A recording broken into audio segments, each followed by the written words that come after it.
अस्सलाम वालेकुम जी फ्रेंड्स। आज का जो हमारा टॉपिक है वो है श्रोडिंगर पिक्चर। हम लोगों ने क्वांटम मैकेनिक्स 2 की सीरीज़ को स्टार्ट किया हुआ है। तो इस सीरीज़ में हम इन टॉपिक्स पर पिछले वीडियोस में बात कर चुके हैं, ये देखते जाएं। तो आज की मेरे पास वीडियो नंबर 9 है, इसका ए पार्ट है श्रोडिंगर पिक्चर। तो आने वाली वीडियोज़ भी इन टॉपिक्स पर भी बात करने की कोशिश करेंगे, ये देखते जाएँ। तो ये मेरे पास क्वांटम मैकेनिक्स 2 की मुकम्मल सीरीज़ है। तो आइए इसको स्टार्ट करते हैं। बिस्मिल्लाहिर्रहमानिर्रहीम, सल्लल्लाहु अला मुहम्मद सल्लल्लाहु अलैहि वसल्लम। अगर हम बात करें कि इससे पहले जो हम ये चैप्टर स्टडी कर चुके हैं पोटेंशियल वाला, या पोटेंशियल से ऊपर जो हम स्टडी कर चुके हैं, ये टॉपिक स्टडी कर चुके हैं। तो ये देखते जाएं। तो इसमें हमारे पास टाइम इंडिपेंडेंट जो श्रोडिंगर वेव इक्वेशन थी उसको हम ज़्यादा यूज़ करते थे। कौन सी? Time independent Schrodinger wave equation को। यानी कि बेसिकली हाँ, उधर हमने जो पहली वीडियो जो हम कर चुके हैं उसमें हम परटर्बेशन को स्टडी करते थे, और हम जानते थे कि जो एक्सटर्नल एजेंट्स होते थे, मिसाल के तौर पर जब फोर्स होती थी, जब वो सिस्टम पर अमल करती है तो वो सिस्टम को डिस्टर्ब करती है, परटर्ब्स करती है। तो इस केस में जब परटर्बेशन होती है वो बहुत ही स्मॉल होती है, उसका इफेक्ट एक्चुअल वैल्यू से बहुत कम होता है। तो इसीलिए we can apply perturbation theory to explain the effect of perturbation on a system, but in previous we did not understand that perturbation depends on time or not. Okay, यानी कि हम इस बात का कन्फर्म नहीं जानते थे कि जो हम परटर्बेशन, जो हम एक्सटर्नल एजेंट्स, जो हम बैरूनी मुदाखलत, जो हम बैरूनी साजिश किसी सिस्टम पर, किसी पॉइंट पर लगा रहे हैं वो टाइम पर डिपेंड भी कर रही है नहीं। आजकल तो ये बैरूनी साजिश बहुत मशहूर हुआ है पाकिस्तान में पीटीआई के लिहाज से। खैर उसकी हम डिटेल पे नहीं जाते। तो मतलब क्या है कि परटर्बेशन क्या करना, डिस्टर्ब करना, परटर्ब्स करना, अगले बंदे को के काम में मुदाखलत करना। तो जब भी कोई इलेक्ट्रिक फील्ड या मैग्नेटिक फील्ड या कोई फोर्स किसी सिस्टम पर लगाते थे तो हमें इस चीज़ का अंदाज़ा नहीं था, बिल्कुल भी नहीं था कि वो हम टाइम पर डिपेंड करती भी है या नहीं। हालांकि अभी हम ये स्टडी करेंगे कि जो हम परटर्बेशन कर रहे होते हैं वो बहुत ही इम्पोर्टेंट है कि वो टाइम पर डिपेंड करती है। ओके, लेकिन हम जनरली तौर पर ये देखते थे हम, चलो यार ये टाइम डिपेंड पर टाइम इंडिपेंडेंट, हालांकि ऐसा नहीं है।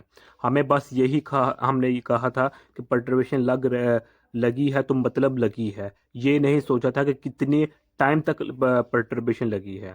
तो इसलिए लास्ट टाइम हमें time independent Schrodinger wave equation को यूज़ किया था, because time was not affect the perturbation, but in majority cases time is very important. बल्कि मैं तो ये कहूँगा कि परटर्बेशन थ्योरी में टाइम इज़ मोर इम्पोर्टेंट।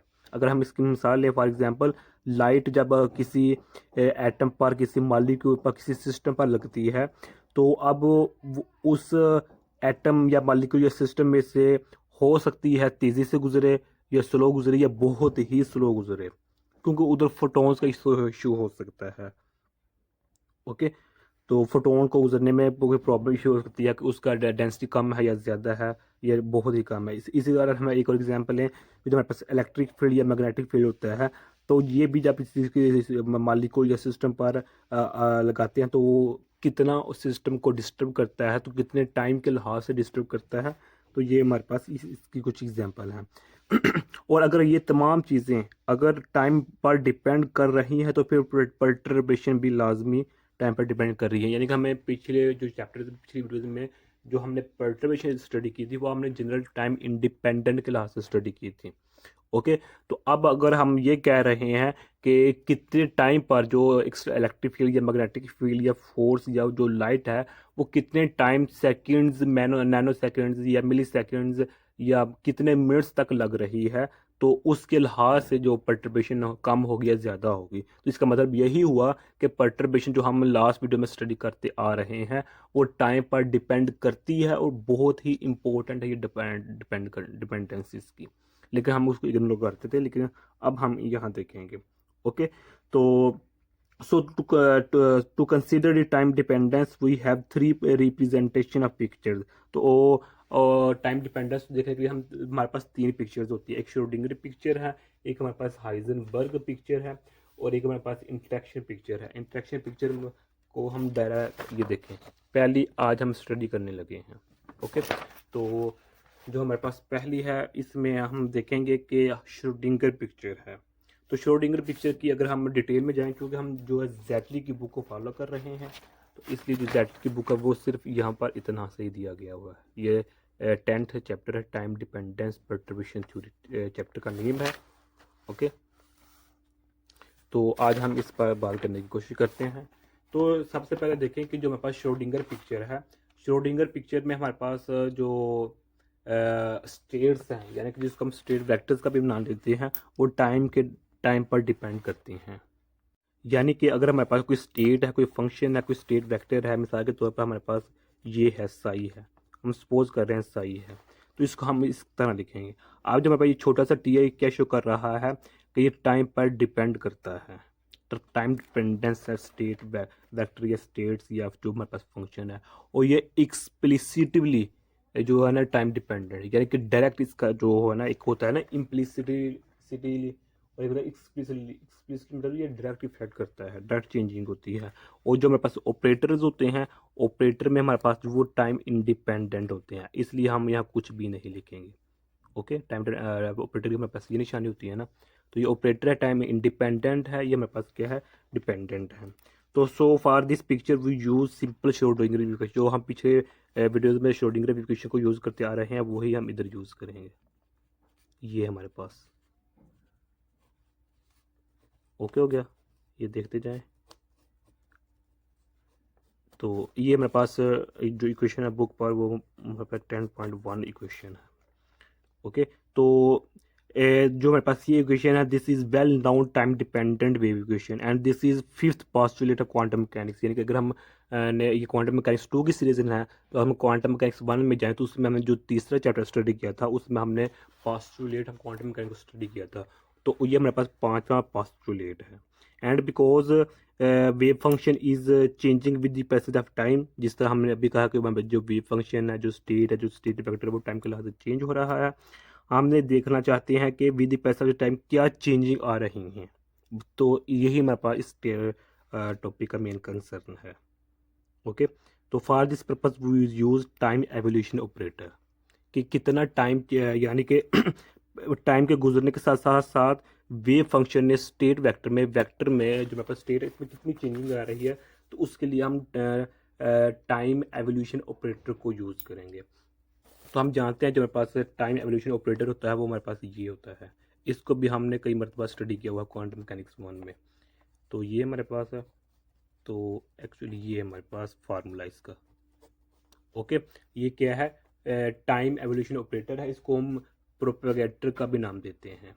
तो यहाँ जो टी नाट है इसको ज़ीरो भी लिख सकते हैं, जब मेरे पास ये टी नाट है इसको हम ज़ीरो भी लिख सकते हैं। ओके, और केसेस बन जाते हैं ना हमारे पास, कि अगर हमारे पास स्टेशनरी है उस केस में हमारे पास ये ज़ीरो होगा। तो ये अगर टी नाट आ रहा है तो इसका मतलब वो होता है कि विद द पैसे कुछ ना कुछ टाइम गुजर चुका है, उसके लिहाज से हमारे पास जो न्यू टाइम होगा वो ये होगा, और जो इनिशियल टाइम होगा वो हमारे पास ये होगा। खैर, इसको ये हमारे पास इक्वेशन है। तो अब अगर हम बात करें कि यूनिटरी ऑपरेटर की बात करें, यूनिटरी ऑपरेटर जो हमारे पास है, अगर इसकी हम बात करें तो वो हम जानते हैं कि ये हमारे पास ऑपरेटर है। इस ऑपरेटर का अगर हम डैगर ले लें, यानी कि अगर हम ये डैगर ले लें तो उसके साथ इसको मल्टीप्लाई कर दे तो हमारे पास क्या आ जाता है, ये डैगर है। ओके, यानी कि कॉन्जुगेट ले लीजिए जिसको हम कहते हैं, या एडजॉइंट ले जिसे हम कहते हैं। तो ये हमारे पास यूनिटरी डैगर ऑपरेटर आ जाता है, ये हमारे पास ये ऑपरेटर है। अब इसका हम डैगर लेंगे, डैगर लेने से क्या मुराद है कि जहाँ आयोटा नेगेटिव है वो पॉजिटिव हो जाएगा, पॉजिटिव नेगेटिव हो जाएगा। तो ये पॉजिटिव हो जाएगा, उस पॉजिटिव को इस नेगेटिव वाले के साथ क्या कर देंगे, मल्टीप्लाई कर देंगे, वहाँ पर यूनिटी ऑपरेटर हम ऑब्टेन कर पाएंगे। ओके, यानी कि ऑपरेटर का डैगर उसी ऑपरेटर के साथ मल्टीप्लाई करेंगे तो हमारे पास आई ए आता है। This is unitary operator. तो अब हम कहते हैं कि हमारे पास जो वेक्टर है, स्टेट वेक्टर है, ये जो वेव फंक्शन है वो at a time T not पर, एट टाइम टी नॉट, यानी कि हमारे पास जब हमारे स्टार्टिंग है तो उस केस में जो हमारे पास जो इक्वेशन है, जो फिफ्थ पास्चुलेट है, जो श्रोडिंगर वेव इक्वेशन है, तो वो हमारे पास ऊपर वाली जो हमने लिखी है।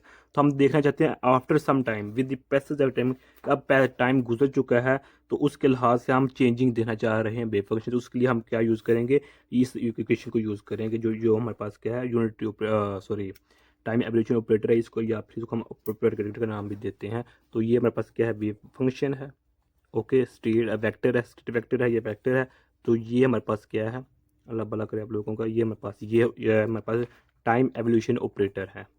ओके, तो ये देखें, इसको जो टाइम एवोल्यूशन ऑपरेटर या जो प्रोपेगेटर है, इसको हम अप्लाई कर रहे हैं किस पर, उस वेव फंक्शन पर, उस साइड पर, उस स्टेट पर, उस स्टेट वेक्टर पर जो अब हमारे पास टीम नॉट है। ओके, टी नाइट्रा यानी कि अब निशी नहीं है। तो अब हम देखना चाहते हैं टी है कि अब कुछ टाइम गुजर चुका है, तो उसके लिहाज से इसको अब इस पर अप्लाई करेंगे तो मेरे पास ऑप्टेन हो जाएगा कि with the passage of time हमारे पास क्या न्यू वेव फंक्शन हमने ऑप्टेन किया हुआ है। खैर, ये तो बातें हमने जो थर्ड चैप्टर है उसमें भी ये बातें डिटेल में डिस्कस की हुई हैं। तो यही इसका जो हमारे पास श्रोडिंगर वेव इक्वेशन में बेसिकली यही में होता है कि with the passage of time हमारे पास जो न्यू वेव फंक्शन होता है वो हमारे पास क्या होता है। ओके, तो जो श्रोडिंगर है वो बेसिकली फिर पोस्टुलेट है क्वांटम मैकेनिक्स का।